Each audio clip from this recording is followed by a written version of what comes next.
Hey, welcome back to Alliance IAS Academy. I hope you guys are doing well.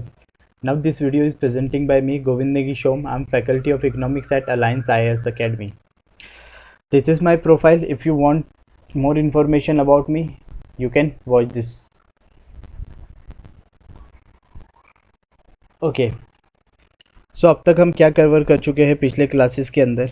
I am sure कि आपने पिछले सारे lectures देखे होंगे। वहाँ पर हमने बात करी थी मेक इन इंडिया प्रोजेक्ट क्यों लाया गया। वैसे ही मेक इन इंडिया प्रोजेक्ट को सक्सेसफुल करने के लिए हमारे को स्किल इन इंडिया की ज़्यादा ज़रूरत पड़ी। स्किल इन इंडिया मतलब इंडिया के अंदर जो स्किल है उसको कैसे इम्प्रूव करना है, वो सारे प्रोजेक्ट्स निकले। यहाँ पर जो हमने 5 पिलर्स के लिए की बात की थी, आई एम श्योर कि आपको वो सारी चीज़ें क्लियर होंगी। उसके अलावा हमने लास्ट लेक्चर में बात करी थी make outside the India. Make outside the India make in India से किस तरीके से रिलेटेड है और मेक आउटसाइड द इंडिया के पीछे गवर्नमेंट की कौन सी थिंकिंग रही थी।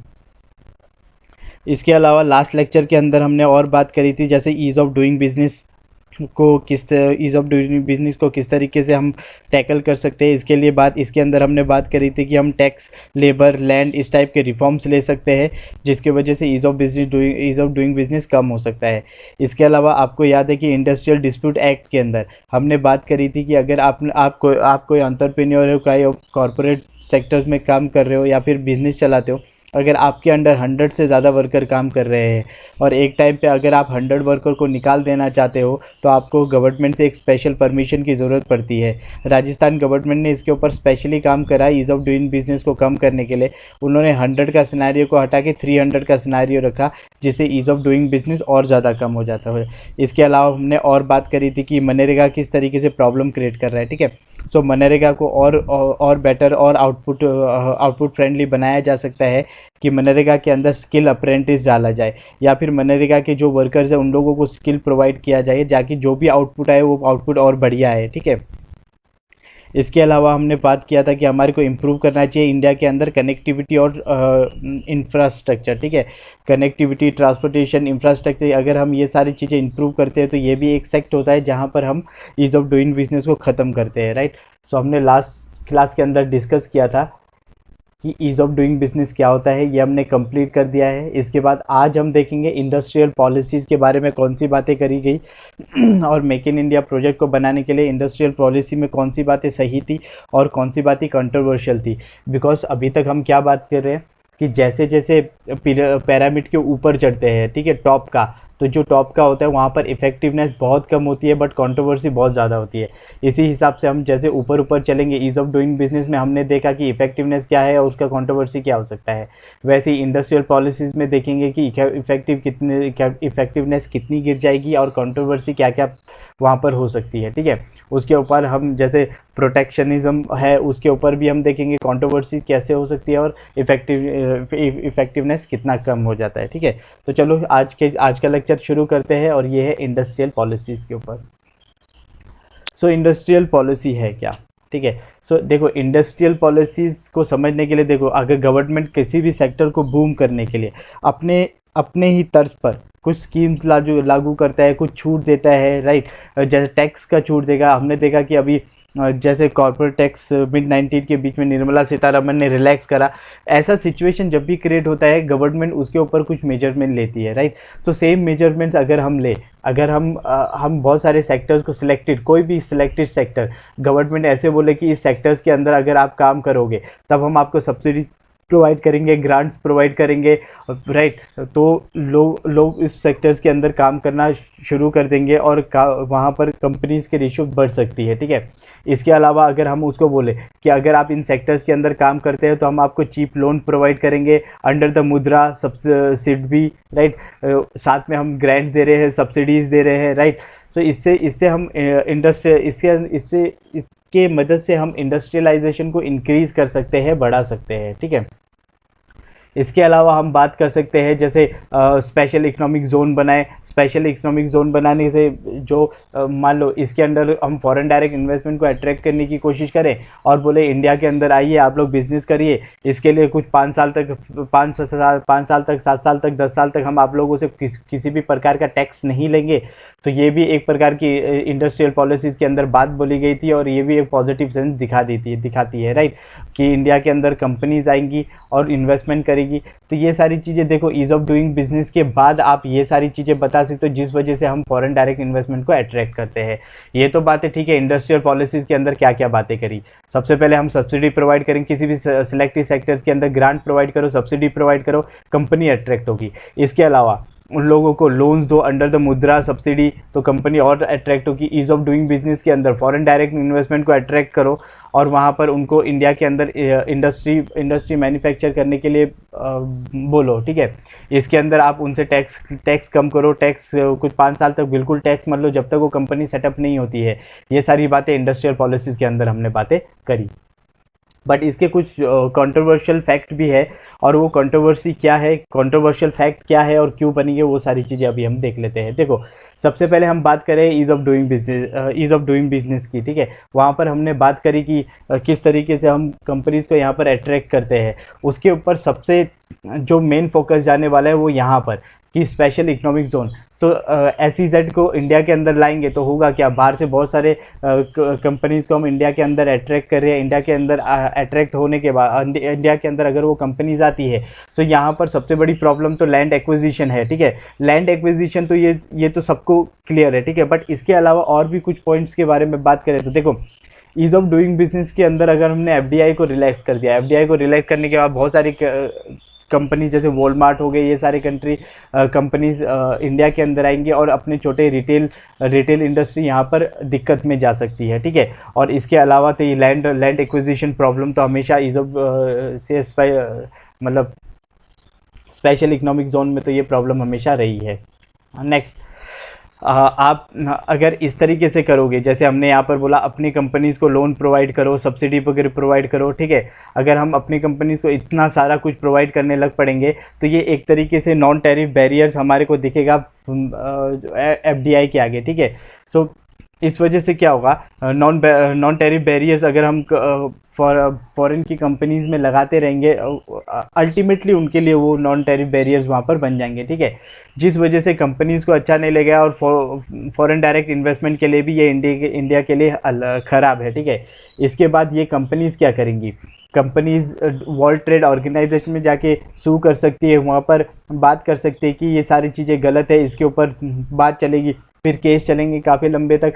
सो ये सारी डिस्प्यूट वर्ल्ड ट्रेड ऑर्गेनाइजेशन के अंदर भी खींच सकते हैं, जिसके वजह से क्रेडिट रेटिंग एजेंसीज इंडिया की मार्किंग और नीचे करेगी, फॉरेन डायरेक्ट इन्वेस्टमेंट आने में और प्रॉब्लम हो जाएगा, ठीक है। तो ये सारे प्रॉब्लम्स यहाँ पर बताए जा रहे हैं, ये कंट्रोवर्शियल फैक्ट यहाँ पर बताए जा रहे हैं। सबसे बड़ी प्रॉब्लम जो बताई जा रही है यहाँ पर है फिस्कल डेफिसिट का बढ़ जाना। देखो, यहाँ पर फिस्कल डेफिसिट किस तरीके से बढ़ेगा, इंडस्ट्रियल पॉलिसीज़ के अंदर फिस्कल डेफिसिट होता क्या है, ये किस तरीके से बढ़ता है। इससे पहले भी मैंने आप लोगों को फिस्कल डेफिसिट के ऊपर सारे एंगल्स बताए थे, अभी इसलिए यहाँ पर भी मैं आपको सारे एंगल्स बताऊँगा, आपने उसके नोट्स बनाने हैं, ठीक है। तो फिलहाल एक बार देख लेते हैं, इसको रिपीट कर लेते हैं कि आप पॉलिसी के अंदर, इंडस्ट्रियल पॉलिसी के अंदर क्या बोला गया, आप कुछ इंडिया के अंदर सिलेक्टेड सेक्टर्स बताओ और वहाँ पर आप अगर कोई भी बिजनेस करता है तो या फिर कंपनी खोलता है तो आपने वहाँ पर ग्रांट प्रोवाइड करना है, सब्सिडी प्रोवाइड करना है। तो उनके बिजनेस एक्सपेंड करने के लिए आप उनको चीप लोन प्रोवाइड कर सकते हो अंडर द मुद्रा एंड सिडबी, राइट। सो इसके अलावा आप स्पेशल इकोनॉमिक जोन बना सकते हो जहाँ पर फॉरेन डायरेक्ट इन्वेस्टमेंट के रूप में आप पैसा अट्रैक्ट कर सकते हो इंडिया के अंदर। बट इसका कंट्रोवर्शियल फैक्ट भी था, अगर स्पेशल इकोनॉमिक जोन करके बोलोगे तो यहाँ पर लैंड एक्विजिशन प्रॉब्लम सबसे बड़ी प्रॉब्लम बन के निकल रही थी, ठीक है। दूसरा, नॉन टैरिफ बैरियर ऐसे फॉरेन कंपनीज़ के सामने लगनी शुरू हो जाएगी तो फॉरेन कंपनी नाराज़ हो जाएगी, उसके बाद वर्ल्ड ट्रेड ऑर्गेनाइजेशन में जाके सू कर सकती है, जिस वजह से यहाँ पर भी डिस्प्यूट बढ़ जाएगा। अच्छा, इसके बाद होगा क्या, क्रेडिट रेटिंग एजेंसी हमारे को गलत मार्क करेगी, गलत मार्क करने की वजह से फिर हमारे जो सोवरेन बॉन्ड्स है उसकी कोई वैल्यूज़ वहाँ पर रह नहीं जाएगी, ठीक है। सो जो इसमें बहुत मोस्ट इंपॉर्टेंट है वो है फिजिकल डेफिसिट यहाँ पर इंक्रीज़ हो जाएगा। फिजिकल डेफिसिट किन किन मायनों से इंक्रीज़ हो जाता है और फिजिकल डेफिसिट इंक्रीज़ होने का क्या मतलब है और फिजिकल डेफिसिट का एक्चुअली में क्या मतलब है, देखो इसको आप ऐसे समझ सकते हो। फिजिकल डेफिसिट का मतलब है कि आपके घर में कितनी इनकम आ रही है, ठीक है, उसके अलावा आपका खर्चा कितना जा रहा है। अगर आपका घर के अंदर इनकम है 50,000 रुपये बट आपके खर्चे है कुछ 70,000 रुपीज़, सो 50,000 माइनस 70,000 आपके पास एग्जैक्टली 20,000 का लैग पड़ रहा है और ये जो 20,000 का लैग है इसको बोला जाता है फिजिकल डेफिसिट। सो अगर इसको हम कंट्री वाइज देखें तो यहाँ पर होता क्या है कि कंट्री का हर फाइनेंशियल ईयर के अंदर कितना एक्सपेंसेस है और कंट्री कमा क्या रही है, उसके अंदर बहुत सारे वेरियस फैक्ट है जो हम पिछले क्लासेस में कवर कर चुके हैं ऑफलाइन क्लासेस में, ठीक है। सो फिजिकल डेफिसिट क्या होगा, अगर गवर्नमेंट के एक्सपेंसेस बहुत ज़्यादा है बट गवर्नमेंट के अर्निंग कम है तो वो वहाँ पर फिजिकल डेफिसिट का प्रॉब्लम यहाँ पर राइज हो सकता है। अब आपको यहाँ पर एंगल देखने की फिजिकल डेफिसिट के प्रॉब्लम किस तरीके से राइज हो सकते हैं और ये फिजिकल डेफिसिट को अच्छे से समझना है। एक बार और रिपीट करवा रहा हूँ, आमतौर पे मैं टॉपिक रिपीट करता नहीं हूँ बट इसको रिपीट कर रहा हूँ। इसको फिजिकल डेफिसिट बहुत प्रॉब्लम की बात थी सिंस 2018-19 और अब 20 के अंदर। अब यहाँ पर कोरोना वायरस की वजह से जो डिस्ट्रक्टिव माहौल अब बन चुका है, ठीक है, इकोनॉमिकली मैं बोल रहा हूँ। सो उस वजह से होगा क्या, अब जो फिजिकल डेफिसिट इंडिया का है वो और भी ज़्यादा बढ़ जाएगा क्योंकि कुछ कमाई तो हो नहीं रही है, सब कुछ रुका पड़ा है, तो फिजिकल डेफिसिट और बढ़ रहा है। सो यहाँ पर कुछ एंगल देखेंगे एग्जामिनेशन पॉइंट ऑफ व्यू से, आप क्या एंगल यहाँ पर फिजिकल डेफिसिट के बारे में बोल सकते हो, लिख सकते हो, ठीक है। सबसे पहले देखो किसी भी कंट्री में फिजिकल डेफिसिट कब बढ़ता है, एज मैंने अभी थोड़ी देर पहले बोला, फिजिकल डेफिसिट तब बढ़ता है जब किसी भी कंट्री की इनकम उसके एक्सपेंसेस से कम हो, राइट। कंट्री एक्सपेंस ज़्यादा कर रही है बट इनकम कम है, उसकी कमाई चाहे किसी भी मेजर्स में ले लो एंड ऑफ द डे कम होगी और एक्सपेंसेस ज़्यादा होगी। तो ऐसी प्रॉब्लम हमेशा ज़्यादातर डेवलपिंग नेशंस के अंदर देखी जाती है, ठीक है। तो फिजिकल डेफिसिट जब भी बढ़ता है तो यहाँ पर इसका क्लियर कट रिलेशन होता है बॉन्ड यील्ड के साथ। देखो होता क्या है, आपके देश के अंदर बहुत सारे फॉरेन डायरेक्ट इन्वेस्टमेंट आए होंगे, बहुत सारे लोगों ने भारत के अंदर इन्वेस्ट करके रखा होगा, अमेरिका से, ब्रिटेन से, जर्मनी से, जितने भी इन्वेस्टर्स होंगे उसने आपके देश के अंदर इन्वेस्ट करके रखा होगा किसी बहुत डिफरेंट ऑर्गेनाइजेशंस के अंदर, ठीक है। आप समझो अगर यहाँ पर ये आपका फिजिकल डेफिसिट अगर इंक्रीज़ होता रहा है यहाँ पर, राइट, अगर फिजिकल डेफिसिट इंक्रीज़ होता रहा है, इससे क्या हो जाएगा, इससे उनके कॉन्फिडेंस में फ्लैक्स पड़ना शुरू हो जाता है, ठीक है। जब उनके कॉन्फिडेंस शेक होने लग पड़ेगा, राइट, तो वो क्या करेंगे, उनको लगेगा कि नहीं ये पूरी सरकार और ये पूरा देश, ठीक है, यहाँ पर फिजिकल डेफिसिट इतना बढ़ चुका है कि इनकी इकोनॉमी कभी भी कोलैप्स हो सकती है। तो इस वजह से होता क्या है, ऐसे सिचुएशन में जो भी इन्वेस्टर्स होते हैं वो अपना पैसा पुल आउट कर देते हैं उस इकोनॉमी के अंदर से, ठीक है। सो आप यहाँ पर न्यूज़ देखो जो फरवरी एटलीस्ट फरवरी और मार्च के मिड के अंदर आई थी और जनवरी फरवरी के अराउंड, ठीक है। आपने द हिंदू के अंदर बार बार ये न्यूज़ सुने होंगे कि इंडिया के अंदर से बहुत सारे फॉरेन इन्वेस्टर अपना पैसा निकाल के ले जा रहे हैं, ठीक है। सो ऐसा होता क्या है, बिकॉज कोरोना वायरस की वजह से उन लोगों ने ये एंटिसिपेट करा कि इंडिया के अंदर अब कुछ एक्टिविटीज़ तो होंगी नहीं और वर्ल्ड वाइड कुछ एक्टिविटीज़ तो होंगी नहीं, तो हमारा पैसा अभी डूब सकता है। तो इसलिए ऐसा करके फॉरेन जो डायरेक्ट इन्वेस्टर्स है उन लोगों ने अपना पैसा यहाँ से पुल आउट करना शुरू कर दिया। सो यहाँ पर आपको सिचुएशन समझनी है, जब भी कोई भी फॉरेन डायरेक्ट इन्वेस्टमेंट के अंदर लगा हुआ पैसे को कोई भी इन्वेस्टर पुल आउट करता है तो वहाँ पर वो करेगा क्या, जब भी वो पुल आउट करेगा, जैसे ही वो पैसे निकाल रहा है तो उसको वो किस रूप में मिलेंगे, वो उसको मिलेंगे इंडियन रुपीज़ के रूप में। सो जैसे ही वो इंडियन रुपीज़ के रूप में उसे मिलेंगे तो वो उसको कन्वर्ट करवाएगा डॉलर के ऊपर में और डॉलर लेके चला जाएगा, ठीक है। यहाँ पर नेक्स्ट प्रॉब्लम निकलती है कि अब उसने क्या किए, बॉन्ड वहाँ से निकाल लिए या फिर हो सकता है कि बॉन्ड बेच दिए। जब वो बॉन्ड बेचेगा तो वो बॉन्ड कम पैसे में बेचेगा कि ज़्यादा पैसों में बेचेगा, वो कम पैसों में वो बॉन्ड को यहाँ से बेच के चला जाएगा, जिस वजह से क्या होगा, बॉन्ड यील्ड इंक्रीज हो जाएगा। अब ये बॉन्ड यील्ड क्या होता है ये भी मैं समझा चुका हूँ, ठीक है। जब भी आप किसी बॉटल को खरीदते हो, ठीक है, बॉटल की कीमत है 100 रुपये, ठीक है। अगर आप इसी बॉटल को किसी दूसरे को बेचते हो तो दूसरे को 80 रुपीज़ में बेच रहे हो, जबकि बॉटल की कीमत है 100 रुपये। तो दूसरे वाला बंदा जो 80 रुपीज़ दे के 100 रुपये खरीद रहा है, उसके लिए तो ये यील्ड इंक्रीज हुआ ना, उसने सिर्फ 80 रुपीज़ पे किए और उसके हाथ में आया 100 रुपये का बॉटल। तो इसको बोलते हैं बॉन्ड यील्ड का इंक्रीज होना। इस तरीके से बॉन्ड यील्ड इंक्रीज होता है। जब किसी भी कंट्री के अंदर बॉन्ड यील्ड इंक्रीज होता है, इसका डायरेक्टली रिलेशन होता है, दैट मीन्स कि वहाँ पर कुछ प्रॉब्लम चल रही है, ठीक है, उस इकोनॉमी में कुछ प्रॉब्लम चल रही है और इन्वेस्टर का कॉन्फिडेंस उस इकोनॉमी के अंदर है नहीं, राइट, जो कि एक ख़राब बात होती है। इसके वजह से होता क्या है, जितनी भी सोवरियन रेटिंग है, जैसे क्रेडिट रेटिंग, जिसको हम क्रेडिट रेटिंग एजेंसीज बोलते हैं, क्रेडिट रेटिंग एजेंसी अपने देश के अंदर है, जैसे क्राइसिल हो गया, इकरा होगी, ओनिक्रा होगी, ठीक है, ये सारे इंडिया के अंदर इनकी क्रेडिट रेटिंग एजेंसी है हमारी, राइट। इसके अलावा अगर हम वर्ल्ड वाइड देखें तो आपने स्टैंडर्ड एंड पुअर्स देखा होगा, मूडीज़ देखा होगा, ये सारे क्रेडिट रेटिंग एजेंसीज है, ठीक है। तो ये क्या करेगी, ये देखेगी कि इंडिया के अंदर बॉन्ड यील्ड बहुत ज़्यादा बढ़ रहा है, तो ये क्या करेगी, अपना जो हमारे बॉन्ड का स्टेटस है उसको वो जंक स्टेटस दे देगी, ठीक है। सो जैसे ही जंक स्टेटस किसी भी कंट्री के बॉन्ड्स को मिलता है, तो देखो जिस भी इन्वेस्टर ने ये पुल आउट किया था पैसा, अगर वो वापस खरीदने आएगा तो इसके चांसेस बहुत ज़्यादा कम होते हैं, ठीक है। एक बार कोई भी इन्वेस्टर अगर आपके इकोनॉमी से पैसा पुल आउट कर देता है, उसके बाद वहाँ पर इन्वेस्ट करने वापस से आए, तो थोड़ा इसका बहुत कम चांसेस होते हैं, ठीक है।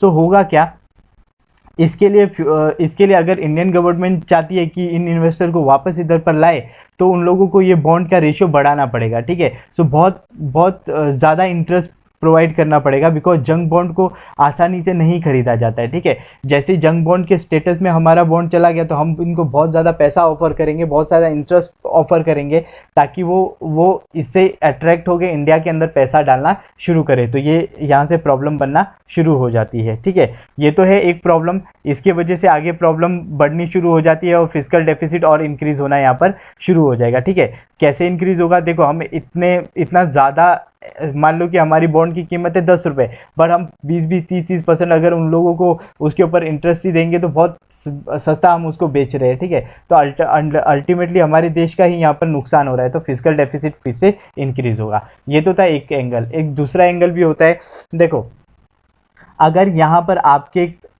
आपको जंक स्टेटस दे दिया है, ठीक है, और क्रेडिट रेटिंग एजेंसीज ने आप लोगों को जंक स्टेटस दे दिया, और आप लोग क्या कर रहे हैं, अगली बार इसको बहुत जंक, जो जितने भी जंक बॉन्ड्स होते हैं उसको बेचने के लिए आपको इंटरेस्ट रेट बहुत ज़्यादा रखना होता है, ठीक है।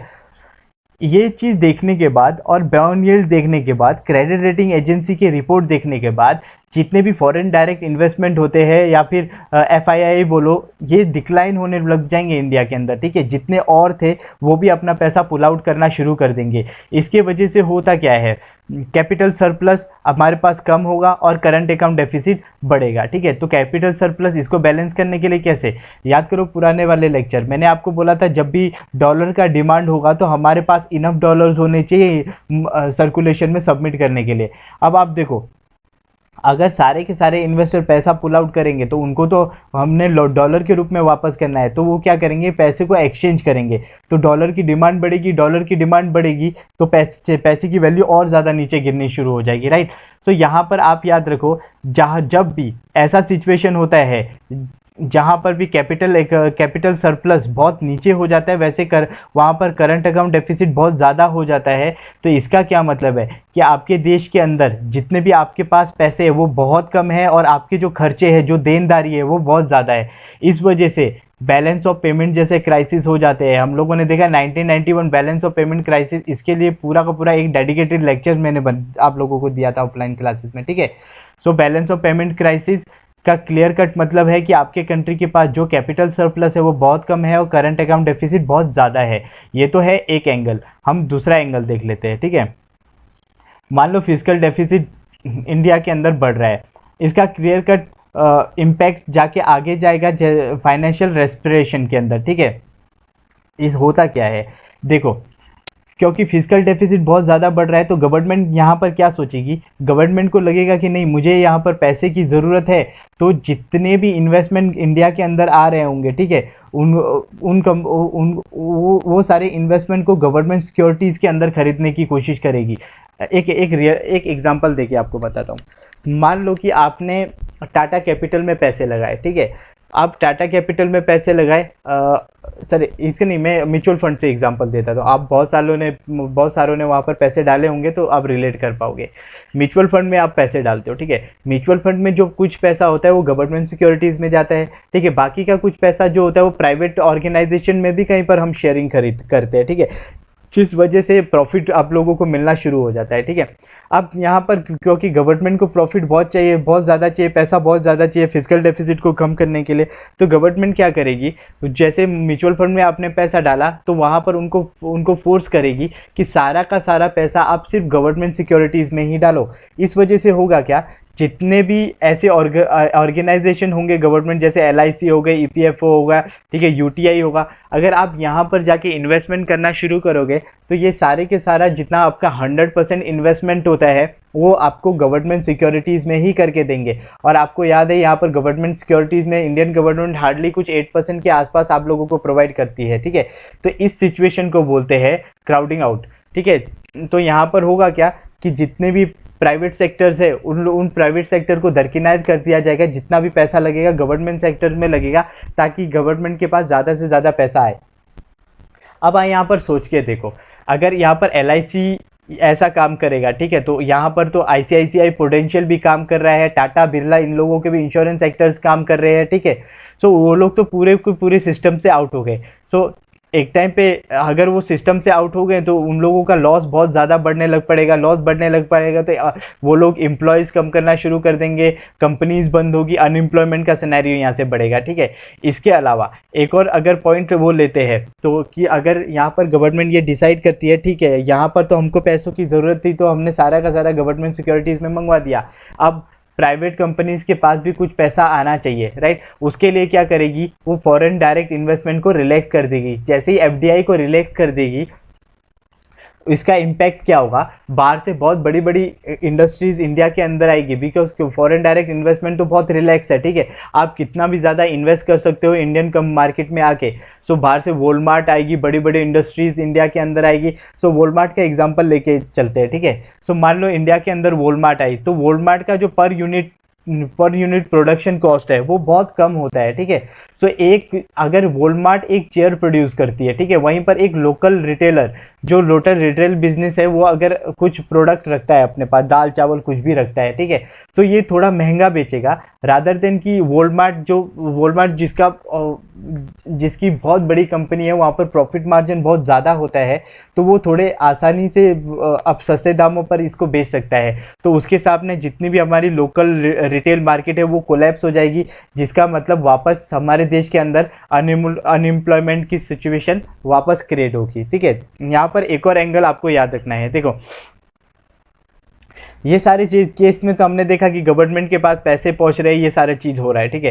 फिर यहाँ पर फिजिकल डेफिसिट को कंट्रोल किया जा सकता है। इसका कोई भी इम्पैक्ट यहाँ पर इंफ्रास्ट्रक्चर सेक्टर के अंदर होता नहीं है, ठीक है। सो इंफ्रास्ट्रक्चर को कोई इम्पैक्ट होगा नहीं, तो यहाँ पर गवर्नमेंट क्या करेगी, ठीक है, इंफ्रास्ट्रक्चर को बूस्ट करने के लिए तो इसके अंदर डिसइन्वेस्टमेंट लेके आएगी, प्राइवेट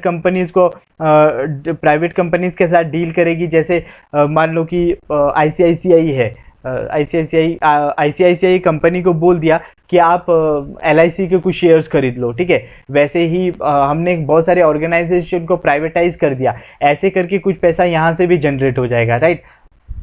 बट आपको यहाँ पर समझने वाली बात है कि इस वाले पॉइंट में अनएम्प्लॉयमेंट कैसे क्रिएट होगा, ठीक है।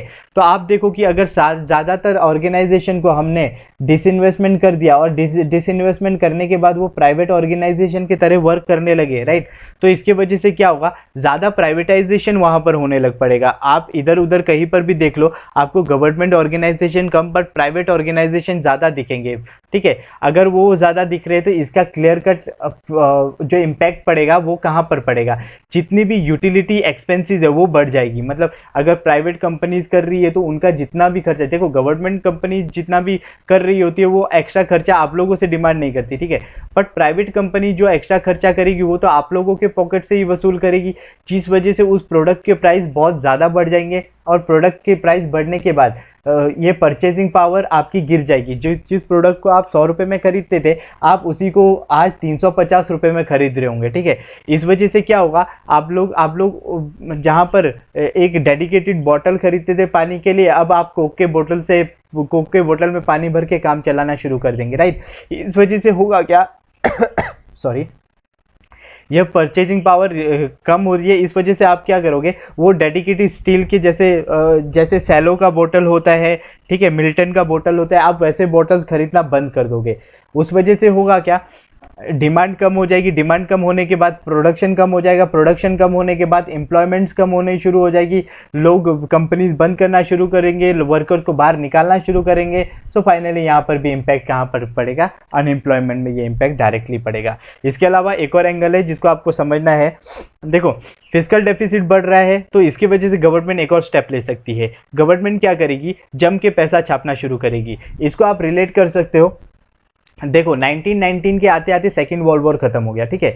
सेकेंड वर्ल्ड वॉर खत्म होने के बाद जो डिस्ट्रक्शन लोगों ने चारों तरफ देखा, उस डिस्ट्रक्शन से बचने के लिए सारे बची खुची कंट्रीज ने एक ट्रीटी साइन की, which treaty is called treaty of Versailles, ठीक है। उसी वक्त वहाँ पर एक सब oldest organization in the world उसका जन्म होता है, ठीक है। अच्छा, आपको मुझे बताना है कि oldest organization in the world ये कौन सी ऑर्गेनाइजेशन है, और ये 1919 में बनी थी during the treaty of Versailles, ठीक है। सो इस ऑर्गेनाइजेशन को आपने मुझे कमेंट सेक्शन में बताना है, which is the oldest organization in the world, is existing today also, वो आज भी एग्जिस्ट कर रही है, ठीक है। ओके, सो हुआ क्या, ट्रीटी ऑफ वर्साइल्स साइन हुई। ट्रीटी ऑफ वर्साइल्स के ऊपर उसके ऊपर जितने भी जर्मनी के ऊपर सैंक्शंस लगे, राइट। सो जर्मनी ने क्या किया, इतने सैंक्शन लगने के बाद अपनी इकोनॉमी को भी खड़ी करनी है और ये सारे पैसे भी भरने हैं जो पेनल्टी उसके ऊपर पड़ी है। सो जब जर्मनी ने जम के पैसा वहाँ पर छापना शुरू कर दिया, जब जर्मनी ने जम के पैसा वहाँ पर छापना शुरू कर दिया तो जर्मनी की प्रोडक्शन तो कुछ है नहीं, बट वो जम के पैसा छाप रही है। बट हुआ क्या, इंटरनेशनली जब भी आप जम के पैसा छापना शुरू कर देते हो उसके वजह से आपके पैसे की वैल्यू गिर जाती है, ठीक है। देखो यहाँ पर आप इसका एग्जाम्पल की तरह समझो कि पैसे की वैल्यू गिर क्यों जाती है। पैसे की वैल्यू इसलिए गिर जाती है, जैसे यूएसए ने क्या करे, यूएसए और चाइना के बीच में ये जो ट्रेड वॉर चल रहा था, यहाँ पर यूएसए ने चाइना के प्रोडक्ट के ऊपर सैंक्शन लगा दिए और चाइना ने यूएसए के प्रोडक्ट के ऊपर सैंक्शन लगा दिए, ठीक है। तो चाइना ने इससे बचने के लिए क्या किया, जम के पैसा छापना शुरू कर दिया, जिसकी वजह से उनके पैसे की वैल्यू और ज़्यादा गिर गई, जिस वजह से जो मार्केट के अंदर उसके प्रोडक्ट थे वो और भी ज़्यादा सस्ते वहाँ पर हो गए, राइट। तो ऐसा ही काम यहाँ पर, वैसे ही इम्पैक्ट डायरेक्टली वहाँ पर पड़ना शुरू हो जाता है, ठीक है। तो जब इंडियन गवर्नमेंट भी मोनेटाइजेशन अगर करना शुरू करेगी, राइट, इसके वजह से वहाँ पर फिस्कल डेफिसिट इंक्रीज नहीं, वो डेफिसिट बढ़ना शुरू हो जाएगी, राइट। इसके वजह से हो गया क्या, बिकॉज सबके पॉकेट पे जम के पैसा आना शुरू हो जाएगा तो इन्फ्लेशन बढ़ जाएगा। ये कैसे होगा, देखो अगर मैं कुछ ऐसा करूँ, कोई भी एक स्कीम चला दूं, ABCD स्कीम चला देता हूं और उस स्कीम के अंदर जम के लोगों को पैसा बांटना शुरू कर देता हूं छाप के, ठीक है। तो आप बताओ, अगर मेरे पास 1 किलो प्याज है और 10 लोगों के पास पैसे है, एक के पास है 100 रुपये, एक के पास है 200 रुपये, अगर मैं बोलता हूं कि मुझे ये प्याज बेचने हैं तो 200 रुपये वाला बोलेगा कि मुझे 200 का दे दो, 100 वाला नहीं ले पाएगा, बिकॉज पैसे तो उसको इजीली मिल जाएंगे, ठीक है। तो तीसरा वाला बोल देगा 400 का, चौथा वाला बोलेगा 500 का, बिकॉज यहाँ पर कोई पैसों का लिमिटेशन तो है नहीं, क्योंकि पैसा इजीली मिल रहा है। तो मैं प्याज को अभी बेचूंगा नहीं, क्योंकि मुझे पता है इसका लेवल बहुत ज़्यादा ऊपर चला जाना है, राइट। उस वजह से क्या होता है, देश के अंदर इन्फ्लेशन की वैल्यू बढ़ जाती है, महंगाई की वैल्यू बढ़ जाती है। ये बिकॉज एक तो ये एंगल चल रहा है, दूसरा यहाँ पर देखो महंगाई बढ़ रही है, फिजिकल डेफिसिट तो यहाँ पर इंक्रीज होगा ही।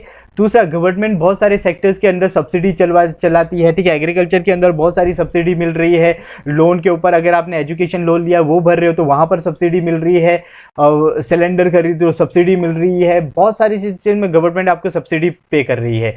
जब भी गवर्नमेंट सब्सिडी पे करती है, ये क्लियर कट साइट होता है जहाँ पर आपका फिजिकल डेफिसिट बढ़ रहा होता है, राइट। सो सब्सिडी तो इंडिया के अंदर रुक ही नहीं रही है, सो इसका मतलब क्या है, इन्फ्लेशन और ज़्यादा यहाँ पर बढ़ेगी, राइट। इसके वजह से क्या होगा, आरबीआई के गवर्नर को रेपो रेट इंक्रीज करना पड़ जाएगा। रेपो रेट इंक्रीज होगा करेंगे तो क्या होगा, रेपो रेट बढ़ जाएगा। रेपो रेट बढ़ जाएगा तो जो भी बैंक्स है वो जो आरबीआई से पैसा लेंगे वो महंगे दरों पे लेंगे, ठीक है। अगर वही महंगे दरों पे लेंगे तो वो जो कस्टमर को लोन देंगे और भी ज़्यादा महंगे दरों पे कस्टमर को लोन देंगे, ठीक है। जिस वजह से क्या होगा, कस्टमर लोन लेंगे नहीं, बिकॉज वो पे ही नहीं कर पाएंगे, ठीक है। सो वो लोन नहीं लेंगे तो बिजनेस नहीं बनेंगे, बिजनेस एक्सपेंशन नहीं होंगे, ठीक है। इंडिया के अंदर जो इतना बिजनेस बूस्ट होना था वो उल्टा कोलैप्स हो जाएगा, जिस वजह से इन्फ्लेशन और इंक्रीज हो जाएगा, फाइनली फिजिकल डेफिसिट और ज़्यादा बढ़ना शुरू हो जाएगा, ठीक है। सो अगर लोन बहुत ज़्यादा बढ़ रहा है, बिजनेस एक्सपेंशन नहीं होंगे, वो लोग बाहर निकलेंगे तो ऑब्वियसली वहाँ पर भी अनएम्प्लॉयमेंट बढ़ जाएगा। तो यहाँ पर पैसे के एक्सेस छापने का भी एक एंगल है, वो भी मैंने आपको फिजिकल डेफिसिट में समझा दिया। सो फिजिकल डेफिसिट इस तरीके से भी बढ़ सकता है। इसके अलावा एक और एंगल है जो आपको समझना है, ठीक है। देखो यहाँ तक तो हम बात समझ गए कि फिजिकल डेफिसिट की वजह से अगर आप एक्सेस पैसा छापोगे तो दिक्कत है, और उसके ऊपर भी गवर्नमेंट जम के सब्सिडी दे रही है तो इन्फ्लेशन बढ़ रहा है, ठीक है। सो अगर इन्फ्लेशन यहाँ पर बढ़ रहा है तो आप देखो कि पब्लिक इतनी बेवकूफ़ है नहीं, ठीक है। पब्लिक बहुत होशियार है, यहाँ पर वो अपने प्रॉफिट का सिनेरियो ढूंढ के ही निकालेंगे, ठीक है। सो पब्लिक क्या करेगी, बैंक से अपना पैसा पुल आउट करेगी और कहीं और इन्वेस्ट करने की कोशिश करेगी, ऐसे जगह में जहाँ पर वो इन्फ्लेशन से ऊपर के रेट में बेचेंगे, ठीक है। अब यहाँ पर इस पॉइंट को पढ़ो, ये है real interest rate. Real interest rate negative, इसका क्या मतलब होता है, देखो मान लो महंगाई कितने दर से बढ़ रही है, महंगाई बढ़ रही है 14% के हिसाब से, पर बैंक आपको 12% से इंटरेस्ट दे रहा है, ठीक है। आप रिलेट करो, आपका पैसा बढ़ रहा है 12% के रेशियो से, ठीक है, 12% के हिसाब से, बट आपकी जो प्रोडक्ट को खरीदने की दर है वो 14% से बढ़ रही है। मतलब आपने डिसाइड किया कि मैं एक बोतल को 1 साल के बाद खरीदूंगा, सो बोतल को खरीदने के लिए आप 12% करके पैसा इकट्ठा कर रहे हो, बट जब आप फाइनली 1 साल के बाद पैसा इकट्ठा करोगे तो आपको पता चलेगा कि ये 2% करके हर साल के अंदर आपका पास जितना पैसा इकट्ठा रहो उससे 2% ज़्यादा महंगा बोतल और ज़्यादा होता जाएगा, बिकॉज इसका इन्फ्लेशन रेट उससे 2% ज़्यादा है, राइट।